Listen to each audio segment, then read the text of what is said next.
Hi everyone, this is our channel, Meet the Real Story. Please like, share and subscribe. Drastic and dire situations create heroes. No one makes history unless their story is inspiring or involves great pain and suffering, overcoming many obstacles and hardships. No one achieves glory without believing in themselves and their abilities, or at least, that's what I think. Sometimes your path to making history doesn't quite go according to plan. My story is a great example. I'm Joanna. I'm 21 years old.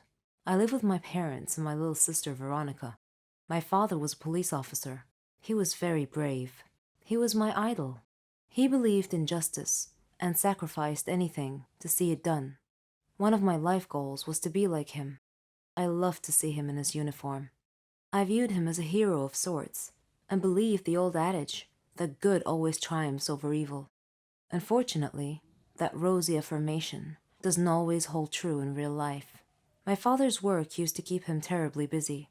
Nevertheless, he took a few hours off on Veronica's birthday so he could be there with us.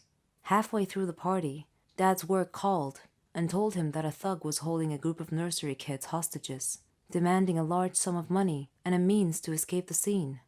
Dad had to leave to deal with the situation, so he excused himself, telling us that duty calls. We were used to seeing Dad dash off suddenly at various times to deal with crimes in progress, but something felt uneasy about that particular time. Dad arrived at the scene just when his colleagues were preparing to charge into the building at significant risk to the kids. Dad volunteered to enter alone to take out the criminal before anyone got hurt. He sneaked into the building and engaged the hostage taker in a gunfight. He managed to kill the thug, but was seriously wounded. He died days later. The whole police department and the city were saddened by his loss. They held a memorial service for Dad. This senseless crime and the loss of my dad galvanized me to enroll in the police academy. Mom tried her best to dissuade me, but I refused to budge. I passed the entrance exam and worked my way through it. It was a challenging program that required diligence, persistence, and patience. The training was quite difficult at first, with very few breaks, and everyone else was intelligent and competitive. In fact, I began to doubt if I could keep up with them. But then I dreamed of Dad hugging me and telling me that I was his hero and that he would always be at my side. When I woke up the next morning, I felt somehow different, more confident, more resolved to succeed. I worked even harder, and my instructors noticed and acknowledged my extra effort. I made friends who soon gained confidence in my abilities. My grades improved considerably. Graduation day came, and I anxiously waited to see what my first assignment would be. I was ready to tackle crime, to fight for justice, for all. Unfortunately, my first assignment was as a traffic cop. I was disheartened to see my peers get more prestigious positions, even though I had higher grades than they did. Dejected, I went home and told my mom. She encouraged me and told me that everyone had a job to do and should do it to the best of their ability. Rewards would come in time. She said she appreciated the work of traffic cops, who kept city traffic flowing smoothly during accidents and other abnormal situations. Her words helped me to accept my situation. Regardless, the work was boring, and I still envied my peers for their more important and more glamorous assignments. Life's just not fair. But remember those dire situations I mentioned earlier? Well, during one of my traffic control days, when a traffic light had failed, I noticed two black cars idling in front of a bank in a no parking zone. Initially, I thought it was the bank manager or some other VIP stepping into the bank for a quick stop. I turned my attention back to my traffic control and waved the cars waiting in the left turn lane to proceed to turn left. Then, I looked back at the bank and noticed that a man had gotten out of one of the black cars and stepped over to speak with a bank guard, standing outside the bank. Suddenly, he struck the guard and knocked him unconscious. Then the cars emptied as a group of masked men exited and rushed into the bank. These actions all occurred in quick succession. An armed robbery was in progress. I called the police station on my radio and reported the incident. The police quickly showed up and took the waiting car drivers into custody. The masked men had no choice but to remain inside the bank with the customers as hostages. They were trapped. They threatened that if they weren't let go free with the money, they would blow up the bank and kill all the hostages. My father's life and death scene played across my mind like a movie rerun. I watched the policemen discussing what to do. I felt that I knew more about these city blocks than they did, because I spent many hours every day plying these streets, directing traffic. So I volunteered to enter the bank alone. Since this was my beat, I knew that the bank had a secret entrance that the criminals couldn't have known anything about. Thanks to my police training, I was able to easily pick the lock on the secret door and sneak in through the back. I saw 2 hallways, one to the left and one to the right. I decided to take the one on the left. I expected that the right one would lead me to the lobby, where the criminals were holding the hostages. As I moved stealthily, I heard a noise and discovered that I had reached the lobby instead. There were 4 masked men watching the hostages, who had been tied up. Then, I spied a bomb in the midst of the hostages. These guys were definitely serious. One of the hostages spotted me, and I gestured to him not to speak or look at me. Unfortunately, one of the thugs had already noticed the hostage looking in my direction. He looked over and saw me. I fired and hit him in the shoulder. I knew the shot would cause the other policemen to rush in, so I needed to distract the masked man quickly. One criminal was holding a hostage in front of him, and he told me he would kill her if I didn't put my gun down. I lowered my gun to the floor, stood up, and raised my hands. All the masked men were watching me with their backs to the main entrance.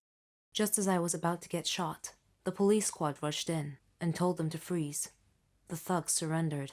The hostages thanked me, and the police chief thanked me for risking my life for the hostages.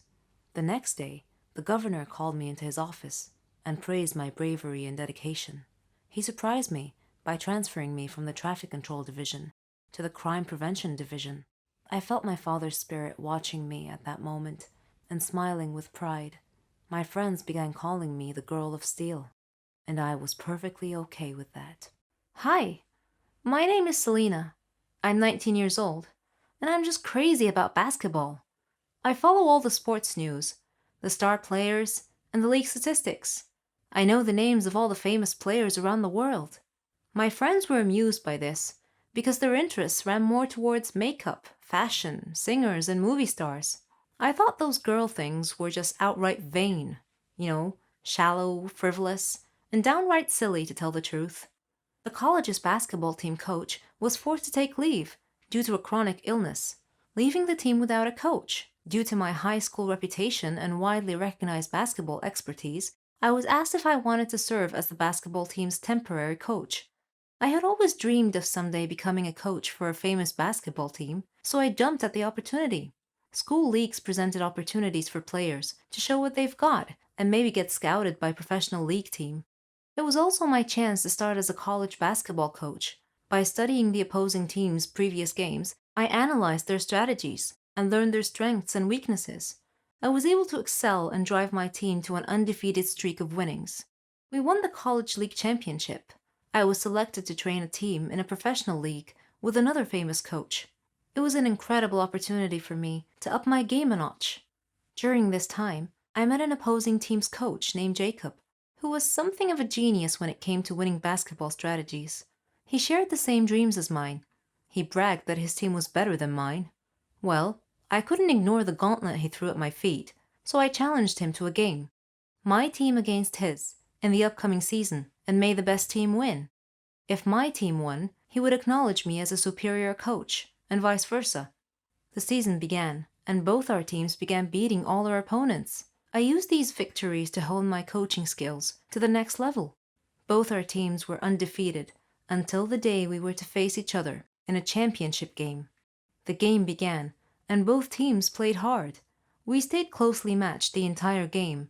In the final few seconds of play, one of their players got past our defense. He scored a buzzer beat. I was crushed and began to cry, but my team's fans in the stadium broke into a loud applause. They began chanting my name, acknowledging that I have given them a great competitive, entertaining game. Jacob came over to me. I figured he came to gloat, but instead he got down on one knee and presented me with an engagement ring. I was in shock. The stadium cheered even louder.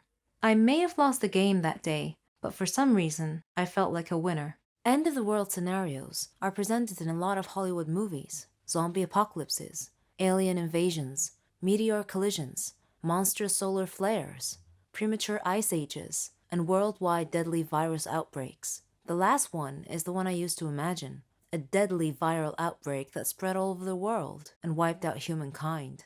My name is Rita, and I'm 21 years old. And as you can see from my introductory paragraph, I have an active imagination. I'm in my senior year at med school, on my way to becoming a doctor. My parents died in a car accident, which left me responsible for raising my younger brother. Our aunts and uncles lived in another city, so they couldn't really help us much. It was up to me to nurture good habits in him regarding food, health, and education. I had to find work after my parents died, so I got a job at the hospital, where all the doctors predicted that I would have a bright future ahead of me. One day, the hospital director called me into his office and told me that I had won a scholarship to study and work in China. I was so happy. I'll get to work and study abroad in a foreign culture, but that meant that my brother would have to come along. So, we went to China, and we got an apartment near the hospital I was supposed to work. China was a beautiful country. All the people worked diligently. The area I was in was exceptionally clean, and all our neighbors were very kind. China was one of the most powerful industrial countries in the world. The only obstacle I faced there was finding suitable food to eat. The Chinese people ate practically anything that moved: dogs, cats, snakes, scorpions. Ugh, disgusting. But when I heard that they ate bats, I threw up all night.